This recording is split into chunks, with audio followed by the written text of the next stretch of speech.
Okay, good morning, everyone. Thank you for coming to our concurrent session on the impacts of gender-based violence in Inuit Nunangat. We are so pleased to have Jennifer Jhingoor, who is the Senior Project Coordinator in the Violence and Abuse Prevention for the Justice Department and Pauktuutit Inuit Women of Canada. Jen is a registered social worker who has been working in varying forms of social services and programming for more than 10 years. Prior to working with the organization, Jen has been working with the government of Nunavut as a transitional housing coordinator for homelessness initiatives in Iqaluit. So Jennifer, I will turn it over to you to do your presentation. Just as a reminder, please post any comments in the chat box, and we really encourage you to ask questions. So you can put that in the Q&A, and we'll do that within the last 5 to 10 minutes of the presentation. So Jennifer. Thank you. Thank you for the introduction, Rayanne. Unasaku, good afternoon, everyone. I will be speaking to you today on the effects of gender-based violence on Inuit women, their families, and their communities. I want to begin by saying some of the content being covered in this presentation may be triggering. If at any time throughout the presentation you feel uncomfortable, take a break, get some air, or if you need to speak with someone, please feel free to step away.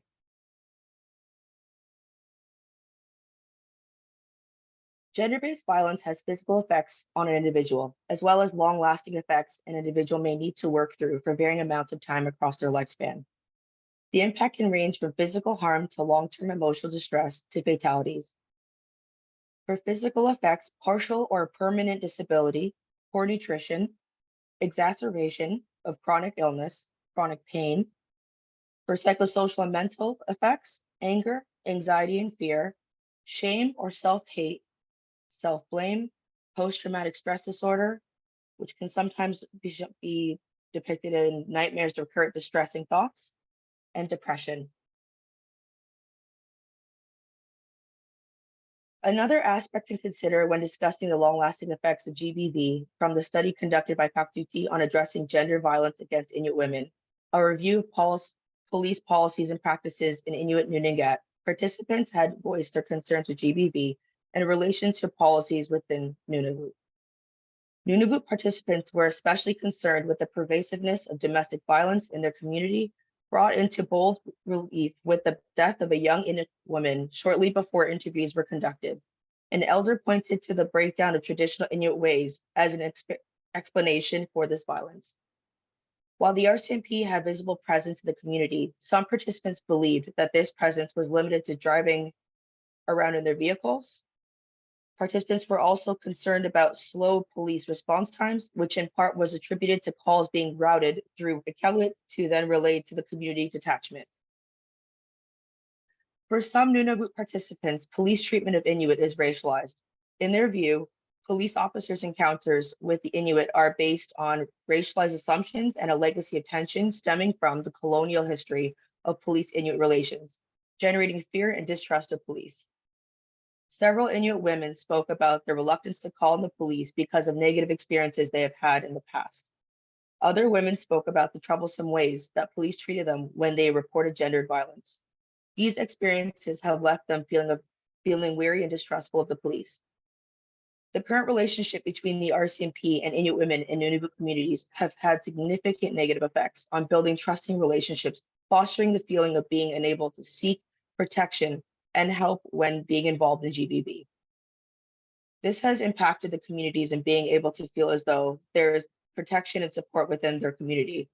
Perhaps the need for intergenerational trauma and Inuit history training for the RCMP will help eradicate the current relationship between the community and the RCMP.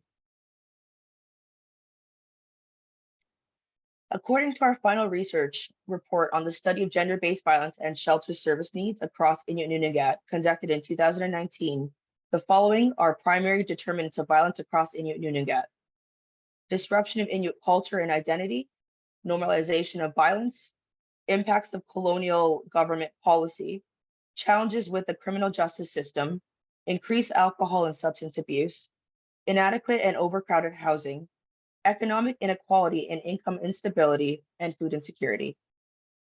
These factors are directly linked to historical and ongoing Inuit experiences of colonization and the policies, programs, and legislation that were introduced to control and assimilate Inuit communities by destroying cultural knowledge, social structure and leadership, practices, and identities.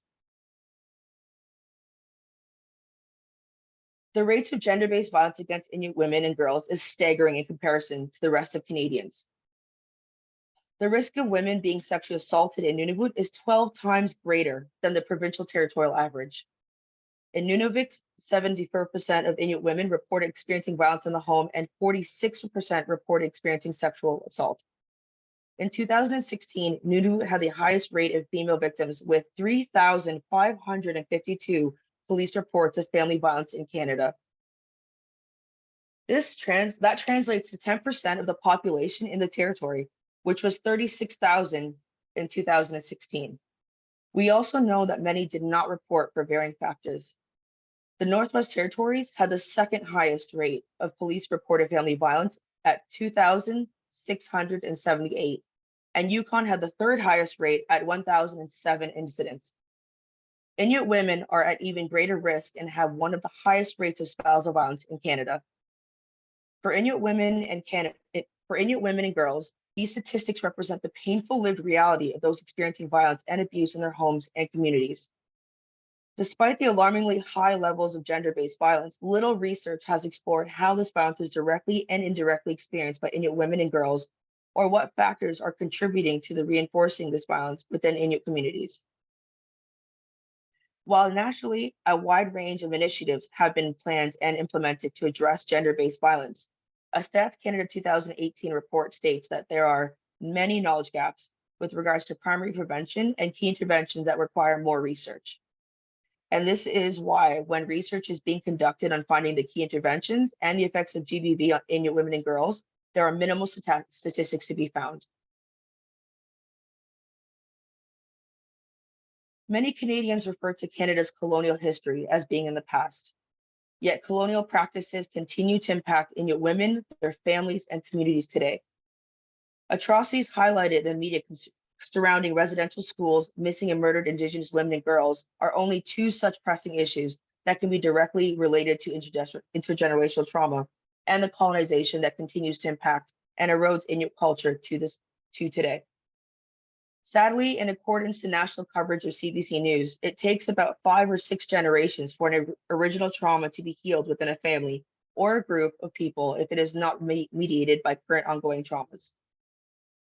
Generations of Inuit were not able to get home with their parents, and as a result, gaps in sharing and teaching traditional Inuit parenting values through cultural practices were lost. The loss of connection to community and culture has led to profound negative impacts on intergenerational trauma within families. Families and culture were ripped apart when they were forced to assimilate to colonial ways. Inuit voices, practices, and understanding of self and community were undermined, and Inuit continue to struggle to be heard and respected to date. Gender-based violence was born from intergenerational trauma and introduced to Inuit culture that previously held progressive understandings of things such as gender role fluidity. The societal strides in addressing the impacts of intergenerational trauma inflicted by colonization has led to the United Nations Declaration on the Rights of Indigenous Peoples, that it affirms the human rights of Indigenous peoples and outlines the duties of each country to recognize, respect, strengthen, protect those rights. As a signatory in this National Action Plan to end gender-based violence, the Government of Canada has acknowledged a duty to take measures that prevent and address GBV and discrimination against Indigenous women, girls, and 2SLGBTQIA+ people. One critical knowledge gap exists around needs of Inuit women and girls experiencing violence and their access to services for violence prevention, and that is around shelter and healing. Given the unique intersection of geography, history, culture, and experience of colonization in Inuit communities, violence prevention and health promotion strategies must be grounded in the lived experiences of Inuit women to effectively respond to and address the increasing rates of family and gender-based violence across Inuit Nunangat. For Inuit women, key factors resulting in homelessness and housing instability include high rates of gender-based and partner-related violence and abuse, and the ongoing reality of those who go missing and who are murdered. Safe and affordable housing is one of the first steps towards establishing security for Inuit women and their families. This is why we are working tirelessly to ensure that Inuit women, gender diverse people, their children, and their families have access to safe and affordable housing options. The need for more family bound shelters, safe homes in the territories has been an ongoing and widespread issue for all 4 Inuit regions of Inuit Nunangat. More than 70% of the 53 Inuit communities spread across 4 geographic regions of the Canadian Arctic do not have a safe shelter for women and children experiencing family violence. In Nunavut, when a woman and child are fleeing family violence, they must know the appropriate channels of communication to ensure their safe passage to the nearest Inuit community that may have an open and active family bound shelter. Of 25 Inuit communities in Nunavut, which is the largest of the 4 Inuit regions, only 5 have 24-hour family violence shelters that are currently operational, including Cambridge Bay's St. Michael's Crisis Shelter, Iqaluit's Kimavik Shelter, Kugarup's Family Violence Center, Kugluktuk's Women's Crisis Center, and Rankin Inlet's Kataujuik Society Shelter. The remaining 20 communities are reliant on family violence shelters in only 5 communities, which are far from home. When fleeing violence in search of safety, having to flee from one's home community can lead to dangerous situations because they are relying on available space at one of the 5 shelters, and if they're able to find a safe place to wait while transportation is being set up. This can render a person who is fleeing from violence to feel isolated, alone, and unsupported due to the lack of resources and safe spaces available in their home community. The creation of more family violence shelters is essential, alongside the need for holistic programming focused on healing for clients at the shelters, both important steps towards eradicating GBV. Healing from GBV needs to happen for men and women in the presence of Inuit culture. Pauktuutit's past president, Rebecca Kudlu, said it best. You can't keep putting women in shelters without healing both men and women. So that's something we have been pushing for too, is healing for our people in their language if they choose. Jennifer, if I can Yeah. just ask you just to slow your pace down just a bit for the Oh, so ASL sorry. interpreters. That's okay. Thank you. Sorry about that. The intergenerational trauma resulting from the residential school experience, as well as the broader disruption of Inuit culture and identity, have contributed to the normalization of violence in many Inuit communities. In our research study of gender-based violence and shelter services needs across Inuit Nunangat, one participant explained how recent increases in youth violence were directly connected to witnessing parents and family members perpetration of violence in many levels, emotionally, sexually, physically, and financially. As one participant described, I grew up with my mother being battered and beaten, and watching that as a little girl, 3 years old growing up. When I grew up, I thought it was okay for me until people started telling me that it's not. I grew up with my grandparents and they had the same situation. The only difference was that they stayed together. The high rate at which Inuit children and youth are witnessing or experiencing violence in the home is contributing to the normalization of family and intimate partner violence in many Inuit communities. Participants expressed how the normalization of violence is being transmitted intergenerationally and being reinforced through social expectations that position it as a private issue. For example, another participant explained, when I was still living in Cape Dorset, I had new bruises on top of old ones, and nobody was doing anything about it because that's how much a community is closed, no communication. Other participants described their parents' generation to be not open-minded about violence in their community or in their home, and to expect domestic violence to be addressed privately in the home and among family. Another participant explained, with some families, I think they have violence in their family, but they are reluctant to ask for help because they see it as a very personal issue and they don't want authorities involved. So I think there's 2 fears, one from the abuser and one from the authorities. Healing from violence is supported in Inuit communities where understanding is shared that violence is a community problem, not an individual one. According to the research study conducted by Pauktuutit in 2019 of GBV and shelter service needs across Inuit Nunangat, some GBV prevention strategies can include developing awareness through counseling services and workshops. Effective educational awareness for the Inuit community should focus on identifying forms of violence in the community and personal lives and appropriate means of navigating violence. For an example, at Pauktuutit, our youth gender equality, which is YGE, project promotes a nationwide dialogue and action plan on gender equality in support of inclusiveness and acceptance of shifting gender norms. Building youth centers or providing dedicated safe spaces where Inuit youth may interact with their peers, build healthier social relationships, and access programming and services relevant to their needs. Creating transitional and second stage housing, access to safe and secure temporary and long-term housing is an important aspect of healing for Inuit women, children who are survivors of violence. At Pauktuutit and in partnership with the Government of Canada and Canada Mortgage and Housing Corporation, we have spearheaded the Indigenous Shelter and Transitional Housing Initiative. In January 2021, the Government of Canada announced a commitment to fund the construction and ongoing operation of new Inuit-specific shelters for women, gender diverse people, and their children located across Inuit Nunangat and in the urban centers.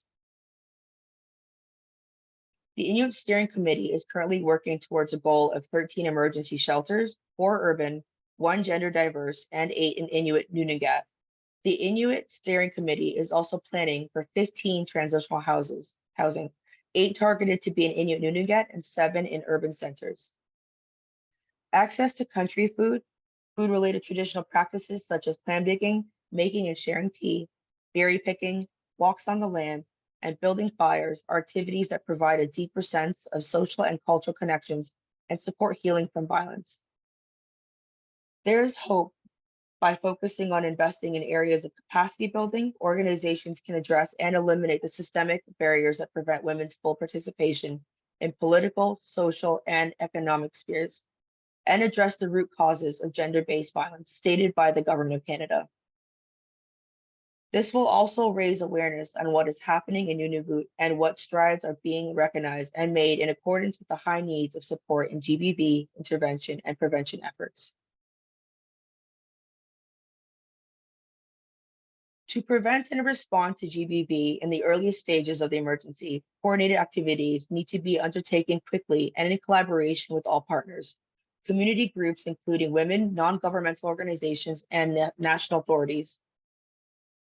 Pauktuutit study of GBV and shelter needs across Inuit Nunangat research states the following as key areas of intervention.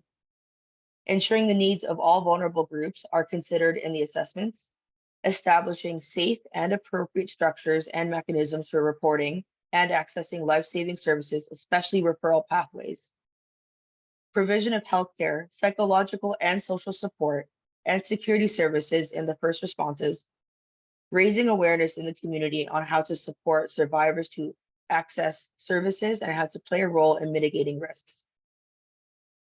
Any of these responses should first seek to strengthen and support existing services and structures where they exist, and medium-term or next step measures should also include the provision and legal aid and redress.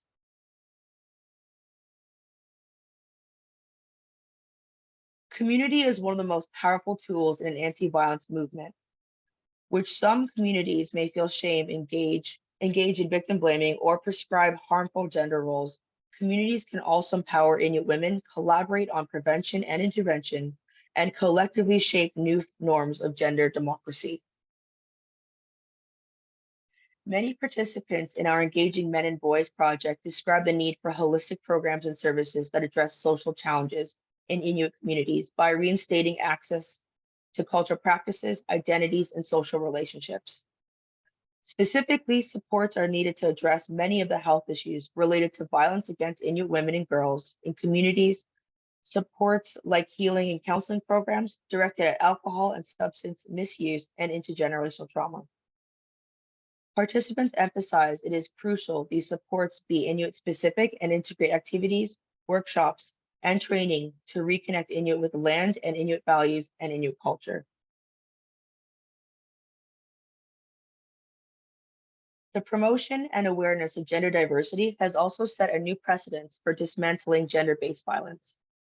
By highlighting unique variations each individual possesses and by celebrating it, we reinforce a gender diverse approach, promotes social justice and equity, fosters economic development and enterprise, creates a platform for diverse population, encourages resilience and perseverance, social inclusion and collaboration, enhances work performance, promotes learning and personal identity growth, better decision making, creativity, and innovation. Broadening promotion and awareness of gender diversity is a pillar of change toward eliminating GBV. By celebrating our differences, we hope to create a narrative we can build upon.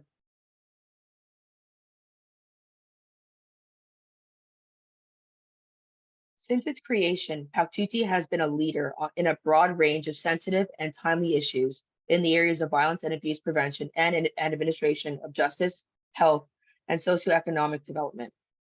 There is a growing consensus in violence prevention circles that to end violence against women and girls, we must involve the work with men. Pilmik is the result of a 5-year engaging Inuit men and boys in ending violence against women and girls project, which is meant to increase awareness and to strengthen coping skills among Inuit men and boys to reduce gender-based violence within Inuit communities. The Pilmik Toolkit is a set of documents that provide information necessary to help assess community and individual readiness for healing and change, the logistics to organize initial training and networking, starting a men's group, and developing a group framework. In addition to the toolkit, the project also included the development of a gender-based analysis of the issue of violence from an Inuit perspective, a gap analysis of relevant Northern programs and services, and a role model campaign aimed at encouraging people to nominate Inuit community members who demonstrate healthy relationships, gender equality, and how to live free from violence. The lesson learned through this project informed our current active project, which is engaging young men and boys, challenging gender norms, and addressing gender-based violence, which is also referred to as EYMB.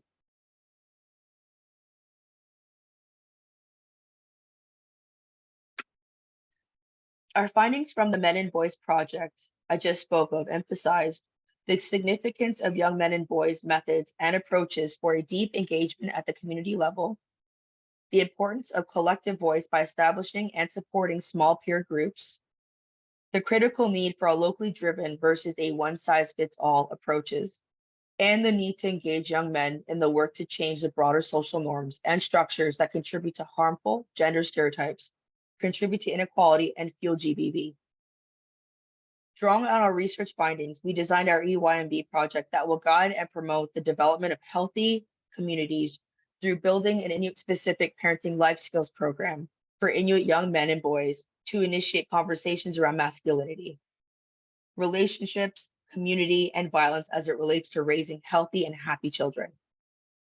In a form of a 4-day workshop to be delivered in one of the 4 Inuit Nunangat regions or in urban Inuit locations, Inuit young men and boys will learn Inuit approaches to understanding skills, knowledge, motivation for a traditional life, and parenting skills, model based on Inuit ways of knowing. The project has 5 components.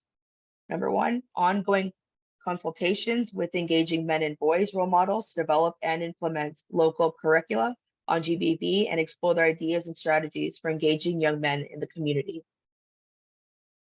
Number 2, developing a parenting life skills programming for young men and boys with a relevant cultural programming that celebrates Inuit traditions and fosters pride in community, including Inuit-specific activities.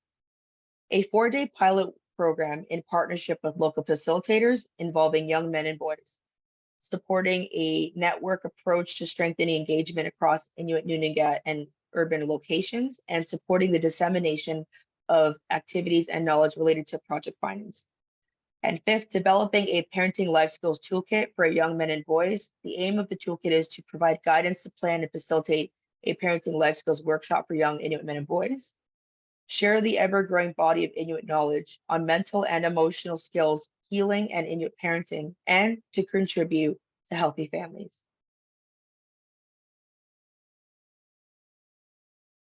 there is significant existing literature and practice knowledge on Inuit women and boys, masculinities, and the implications of engaging Inuit men and boys in prevention work. Indigenous-led research on this topic is promising, and the critical need now is for programs to be funded and developed that are informed by existing Inuit knowledge and cultural values. And by this, we mean programs that are community-owned and led, culturally safe, trauma-informed, healing-focused, holistic, and that aim to strengthen Inuit culture, families, and communities. Incorporating IQ principles into programming and the services directly supports the prevention of gender-based violence in several fundamental ways. IQ principles are Inuit societal values that guide all aspects of social living. They are intended to be used across all sectors to guide respectful relationships, management practices, and governance. It respects the balance between gender roles, the importance of family, and the fluidity of gender and sexuality. Traditionally, the roles of women and men were equally valued and were equally important to the survival of families and communities, and of Inuit as people. At Pauktuutit, we have also engaged with community-based service providers using our Inuit-specific GBA Plus framework, which is rooted in IQ principles. And we have worked closely with Inuit women across Canada to ensure Inuit women's voices and their experiences of homelessness and how it impacts their children and families is reflected.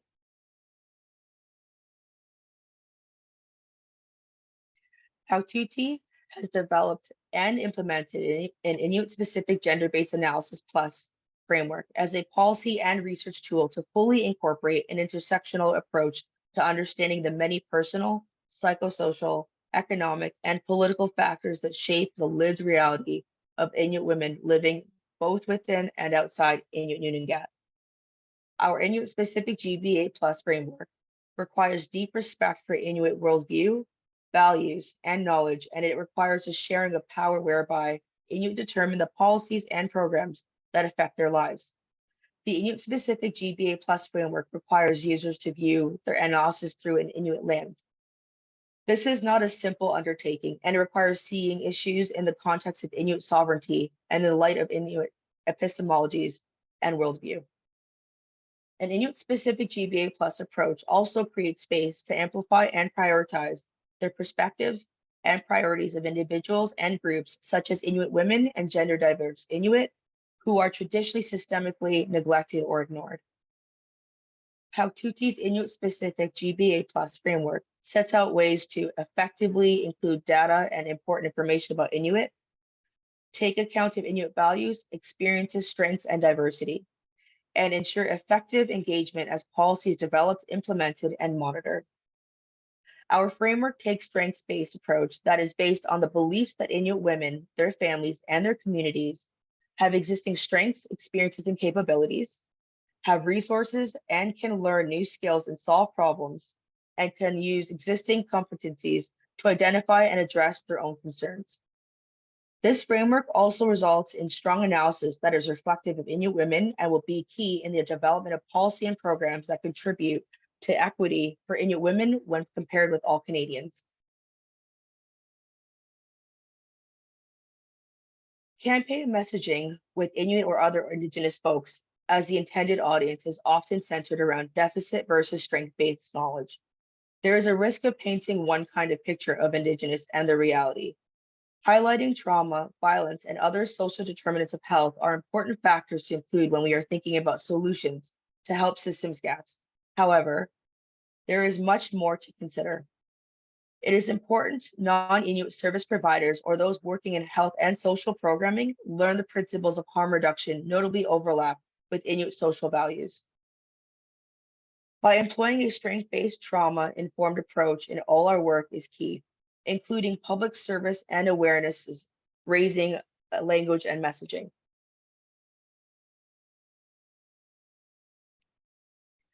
In order to create meaningful change for all generations, we must ensure that Inuit women equitably participate at decision-making tables and that their needs and priorities are central in addressing issues that impact them and their families.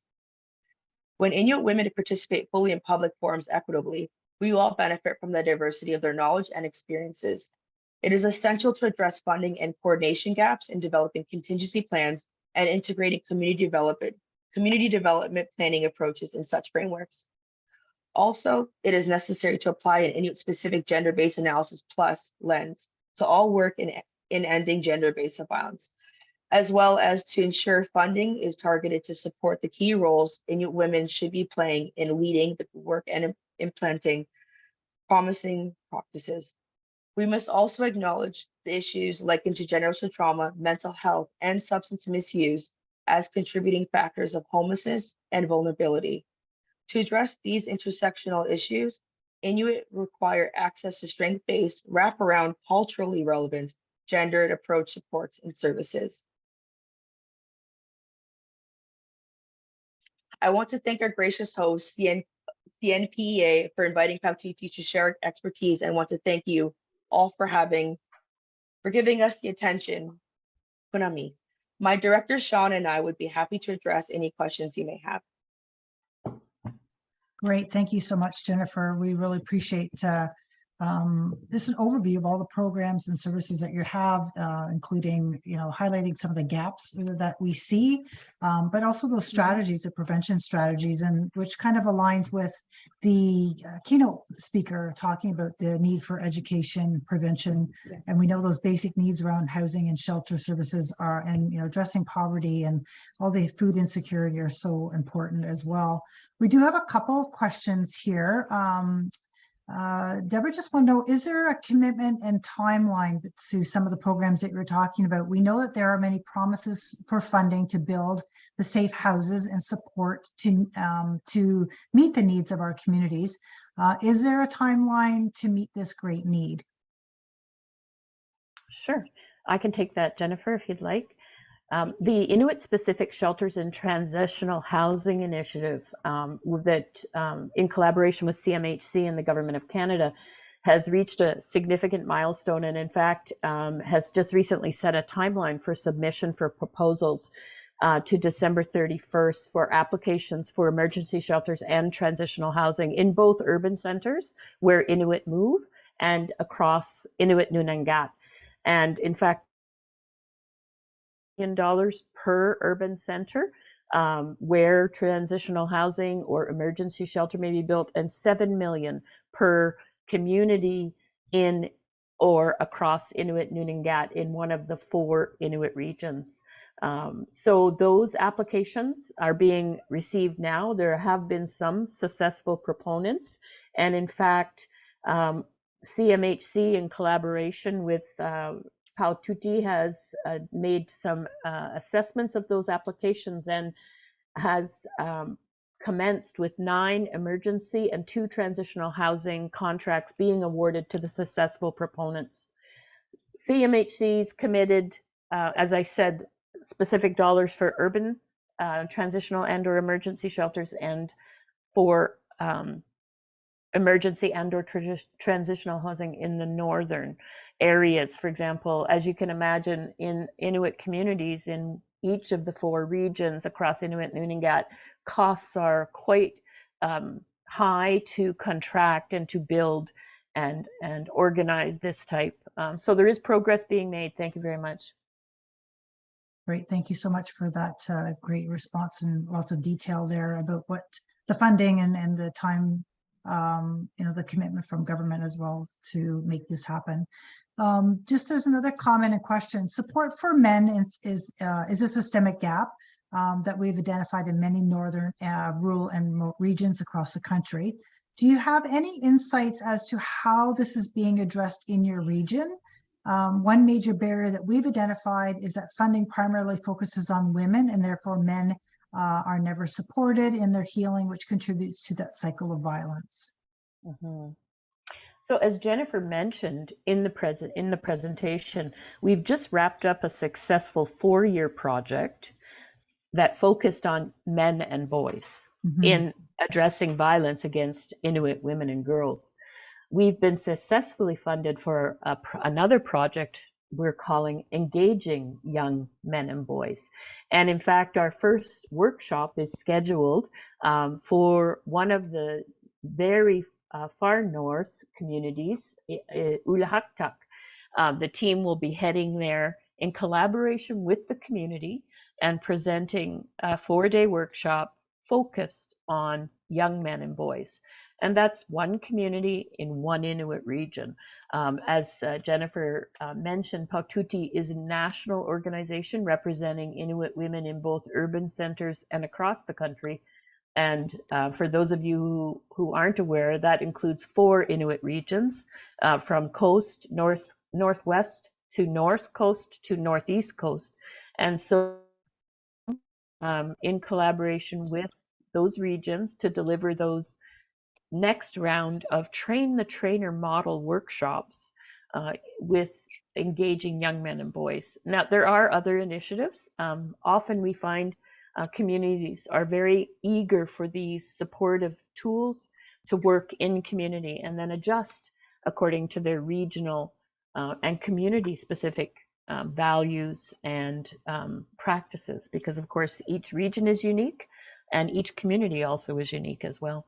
The other thing I'd like to point out, and if you have a chance, have a look at our I'm sorry, website. just one moment for the interpreter. Before I did miss the name of the community in the north. If you could spell that for me, please. Yeah. Ulahaktak. ULULHUKTUK. Pardon me, Tyler. Ulahaktak.